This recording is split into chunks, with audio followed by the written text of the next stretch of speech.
ये लोगों की यात्रा है। लोक संस्कृति जो कृषि पूरक या फिर ऐसे पशुधन वो सारे इस यात्रा से निगड़ित हैं। एंड उसमें जो अटेम्प्ट कर रहा है जिला परिषद या जिला प्रशासन वो कुछ पिछले 20-25 साल से प्रयास कर रहे हैं।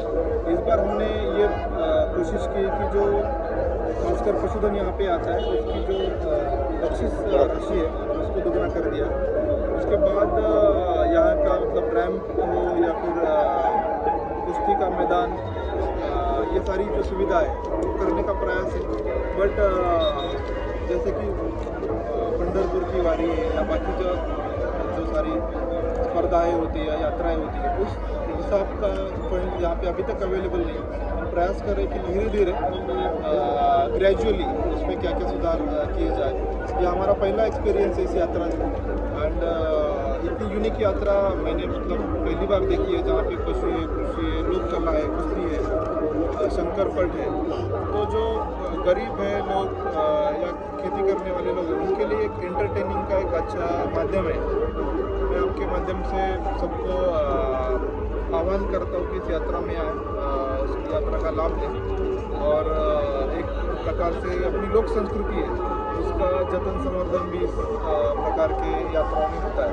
धन्यवाद। सर आश्वा बाजार और स्वान बाजार ये काफ़ी पूरे महाद्वीप में बहुत फेमस है, इसे आगे बढ़ाने के लिए क्या प्रयास रहेगा सरकार का?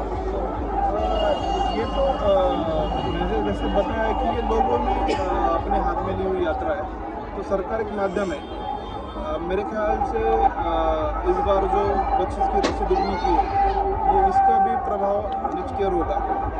एंड कुछ चीज़ें ऐसी होती है लोक संस्कृति की वो एक पीढ़ी से दूसरी पीढ़ी तक जनरेशनल जो ट्रांजैक्शन होता है उस तरीके से वो आगे जाती रहती है।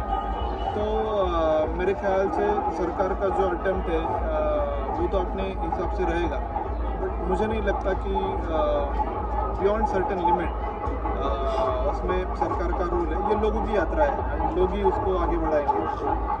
और यहाँ की जो मतलब बेसिकली इस प्रकार का कंपटीशन आपने जो देखा है तो एंड मीडिया ने भी इस बार बहुत उसका अच्छा कवरेज किया। BBC भी इस बार आया था।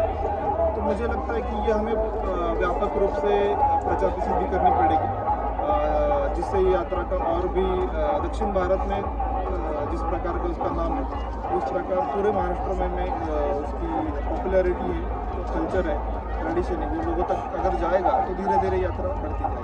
धन्यवाद। बहुत बहुत धन्यवाद जिलाधिकारी महोदय।